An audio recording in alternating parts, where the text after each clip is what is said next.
সিঙ্গুরের মাটিতে তৈরি হতে চলেছে সুবিশাল এক শিল্প। জানেন কি সেই শিল্প কারা গড়ছে? জানেন কি সিঙ্গুরের নয়া শিল্পের কারখানায় কি তৈরি হবে?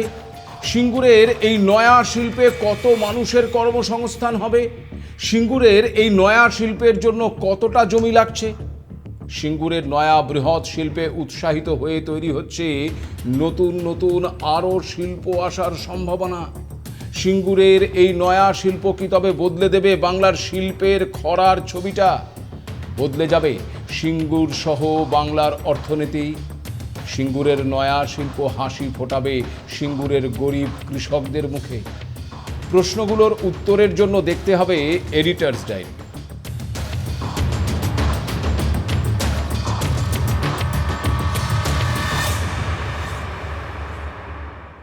আমি ভাস্কর দত্ত আরও একটি নতুন এপিসোডে আপনাদেরকে স্বাগত জানাই। বাংলার রাজনীতির বৃন্তে দুটি নাম, সিঙ্গুর আর নন্দীগ্রাম। যারা বাংলার জেন জি প্রজন্ম তারা সেদিনগুলিও চাক্ষুষ করেনি। তারা জানে না এ বাংলাতেও গাড়ি কারখানার গোড়াপত্তন হয়েছিল। তারা দেখেনি একটা গাড়ি প্রস্তুত কারখানার প্রায় 90% তৈরি হয়ে যাওয়ার পর কিভাবে তা ধ্বংসস্তূপে পরিণত হয়েছিল। আজকের প্রজন্মের অনেকেই জানে না সিঙ্গুর থেকে 2008 সালে সেই গাড়ি কারখানাটি চলে গিয়েছিল গুজরাটের সানন্দে। আর সেই সিঙ্গুর নামক জায়গাটি থেকেই বাংলার রাজনীতির পালা বদলের সূচনা হয়েছিল। এরপর গঙ্গা দিয়ে বহু জল বয়ে গেছে, কেটে গেছে 18টি বসন্ত। 2011-র পর হয়ে গেছে আরও দুটো বিধানসভা নির্বাচন। কিন্তু আগামী 2026 বিধানসভা নির্বাচনের আগে ফের একবার শিরোনামে উঠে এলো সেই সিঙ্গুর। কারণটা অবশ্য প্রধানমন্ত্রীর জনসভা। যে মাটির নিচে চাপা পড়ে আছে কারখানার জীবাশ্ম, সেই মাঠেই সভা করলেন প্রধানমন্ত্রী। তবে কি সিঙ্গুরে ফের শিল্প হবে? সিঙ্গুরের মানুষ কাজ পাবে? বাংলায় আবার দেখা দেবে শিল্প সম্ভাবনা? এমন সব নানান প্রশ্ন উঁকি দিচ্ছিল গত কয়েকটা দিন ধরে। কিন্তু প্রশ্নের উত্তর কি পাওয়া গেল? সত্যিই কি তবে ফের একবার বাংলার রাজনীতির পালা বদল ঘটাবে ওই সিঙ্গুর? নাকি পুরোটাই একটা ইস্যু মাত্র? রাজনৈতিক দলগুলোর কাছে সবকিছুই দলীয় এজেন্ডা। তাতে রাজ্যের সাধারণ মানুষের কতটা লাভ বা ক্ষতি সেসব কিছুই থাকে গৌণ। যা আগেও ছিল তা এখনো আছে। বামেদের জমানায় এ বাংলা ছেড়ে চলে গেছে একাধিক শিল্প।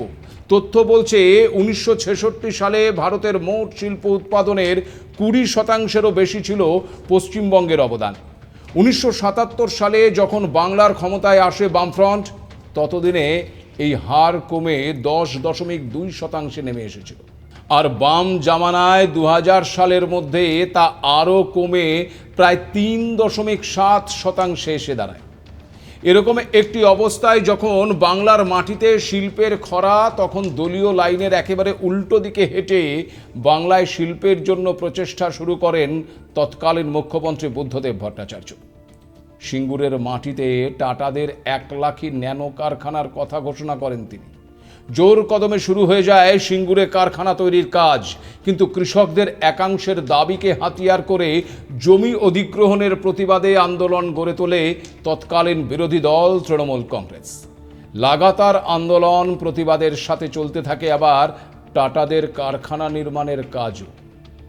সেই ইতিহাস আপনাদের অনেকের জানা। কিন্তু আজকের প্রজন্ম, মানে ওই জেন জি, তারা জানে না সিঙ্গুরের মাটিতে টাটাদের সেই কারখানা প্রায় 90% তৈরি হয়ে গিয়েছিল।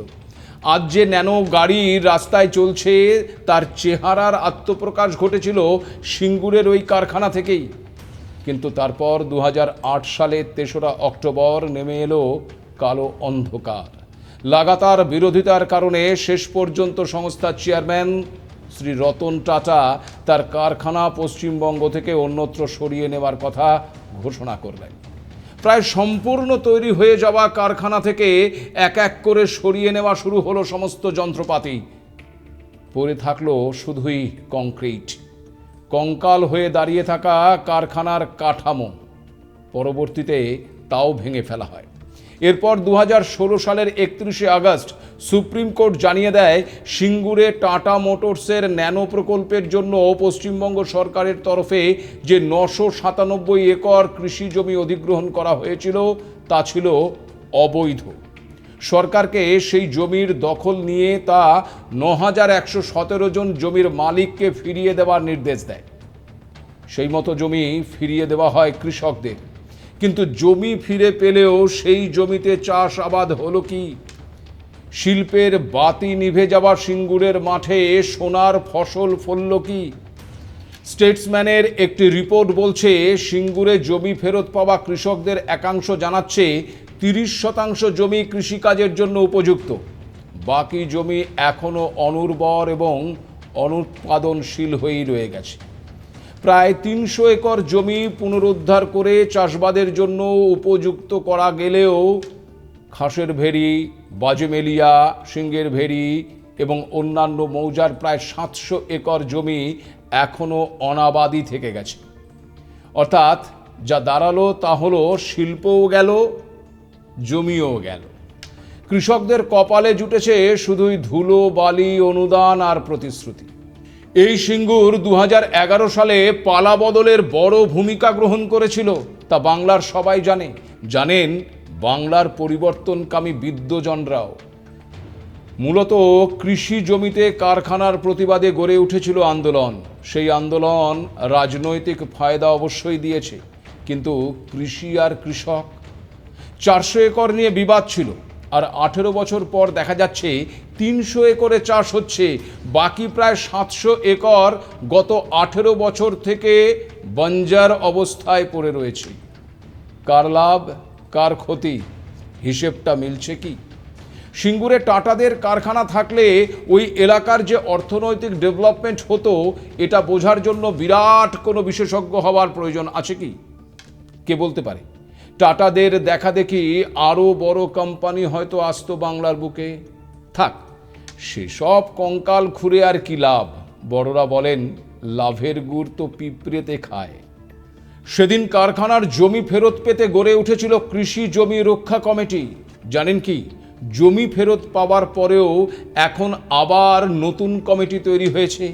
কি নাম জানেন সেই কমিটির? কৃষকদের নতুন সেই কমিটির নাম সিঙ্গুর বন্ধা জমি পুনর্ব্যবহার কমিটি। 1 বছর আগে এই কমিটি তৈরি হয়েছে। তারা চাইছে যে প্রায় 700 একর জমি বন্ধা অবস্থায় পড়ে রয়েছে, তার মধ্যে 300 একরের মতন জমিকে কৃষিযোগ্য করে তোলা হোক, আর বাকি প্রায় 400 একর যা কোনোভাবেই আর চাষযোগ্য করা সম্ভব নয়, সেই জমিটিকে শিল্পের জন্য ব্যবহার করা হোক। এ বিষয়ে তারা প্রধানমন্ত্রীকে স্মারকলিপি জমা দেবে বলেও ঠিক করেছিল। 18 জানুয়ারি সিঙ্গুরে এলেন প্রধানমন্ত্রী নরেন্দ্র মোদী। সেই মাঠে সভাও করলেন, যে মাঠে গড়ে উঠেছিল টাটাদের ন্যানো কারখানা। কিন্তু সিঙ্গুর বন্ধা জমি পুনর্ব্যবহার কমিটিকে স্মারকলিপি তুলে দিতে পারল প্রধানমন্ত্রীর হাতে? সিঙ্গুরে ফের কি তবে একবার শুরু হতে চলেছে নতুন শিল্প নির্মাণের কাজ? আবার আলোকিত হতে চলেছে সিঙ্গুর। কোন শিল্পপতি সিঙ্গুরে আসছেন? কোন শিল্প গড়ে উঠতে চলেছে সিঙ্গুরে? 18 বছর পর ফের একবার সংবাদের শিরোনামে উঠে এলো সিঙ্গুর। সময় বলছে আগামী বিধানসভা নির্বাচনের আর মাত্র কয়েকটা মাস বাকি। তার আগে সিঙ্গুর ফের শিরোনামে, কারণ প্রধানমন্ত্রী আসছেন টাটাদের শিল্পের সলিল সমাধি হয়ে যাওয়া মাঠে সভা করতে। কৃষি জমি চাষযোগ্য না হলেও সভাযোগ্য করে তোলার তোড়জোড় শুরু হলো।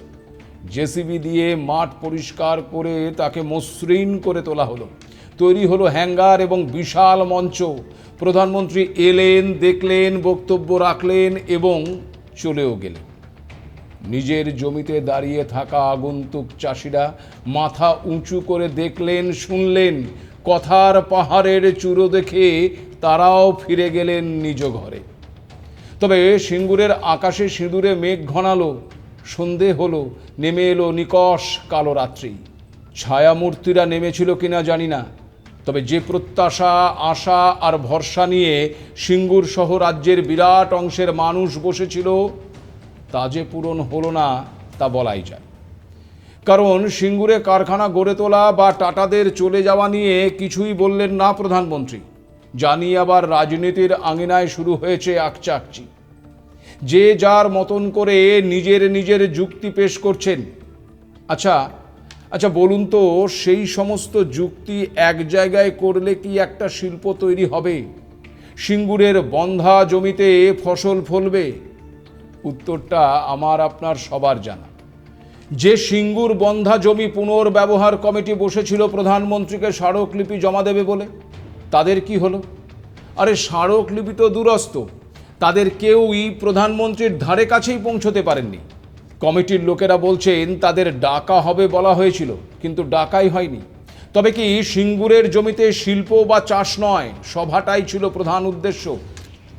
শিল্প নিয়ে প্রধানমন্ত্রীর বক্তব্য এটাই যে বিজেপি সরকার গড়লে বাংলায় সিন্ডিকেট, ট্যাক্স এবং মাফিয়ারাজ সম্পূর্ণভাবে নির্মূল করবে। আইনের শাসন প্রতিষ্ঠিত হলেই শিল্প ও বিনিয়োগ বাংলায় আসবে। সেক্ষেত্রে সিঙ্গুরে ফের টাটারা ফিরে আসবে নাকি অন্য কোনো সংস্থা শিল্প গড়বে, সে প্রশ্ন আপাতত প্রশ্নই থেকে গেছে। কিছুটা হতাশ হয়ে বাড়ি ফিরেছেন অনেকে। কেউ আবার অন্য যুক্তি তৈরি করেছে যে সিঙ্গুরে টাটাদের কারখানা হয়নি তো ঠিকই, কিন্তু গুজরাটের সানন্দে গিয়ে টাটাদের ন্যানো কারখানার কি হয়েছে, ন্যানো উৎপাদন হচ্ছে না কেন, তা নিয়ে প্রশ্ন তুলেছেন অনেকে। যারা এমনটা মনে করছেন তাদের একটা তথ্য দিয়ে রাখি। হ্যাঁ, একথা ঠিক যে সানন্দে টাটাদের কারখানায় এখন আর ন্যানো গাড়ি তৈরি হচ্ছে না। 2018-19 সালেই আনুষ্ঠানিকভাবে ন্যানো গাড়ি উৎপাদন বন্ধ করে দিয়েছে টাটা। কারণ আধুনিক BS6 ফরম্যাটে ন্যানো তৈরি করা যায়নি, আর ন্যানোর বিক্রিও ছিল হতাশাজনক। দেখুন, একটা কোম্পানি একাধিক মডেলের গাড়ি বাজারে আনে, তাদের সমস্ত মডেলগুলো কিন্তু সাকসেস হয় না, সব গাড়ি বাজারে চলে না। কিন্তু ন্যানো উৎপাদন বন্ধ হয়েছে বলে সানন্দের টাটাদের কারখানা কিন্তু বন্ধ হয়নি, বরং কারখানাটির রূপান্তর ঘটিয়ে আরও উন্নত করে তোলা হয়েছে। বর্তমানে ওই কারখানায় টাটা ন্যাক্সন গাড়ি তৈরি হচ্ছে, যা ভারতের সর্বাধিক বিক্রিত SUV গাড়ির মধ্যে একটি। এছাড়াও সানন্দের কারখানাতেই তৈরি হচ্ছে টিয়াগো, টিগার এবং টাটার বৈদ্যুতিক গাড়ি। ইভি বিভাগের যানবাহন তৈরির উল্লেখযোগ্য অবদান রাখছে সানন্দে অবস্থিত টাটাদের ওই কারখানাটি, যা হয়তো সিঙ্গুরের মাটিতেই হতে পারত যদি কারখানাটি চলে না যেত। বাংলা থেকে এই শিল্প চলে যাবার ঘটনা তো আর নতুন নয়। বাংলার শিল্প পরিস্থিতির একটা তথ্য আপনাদেরকে আগেই দিয়েছি।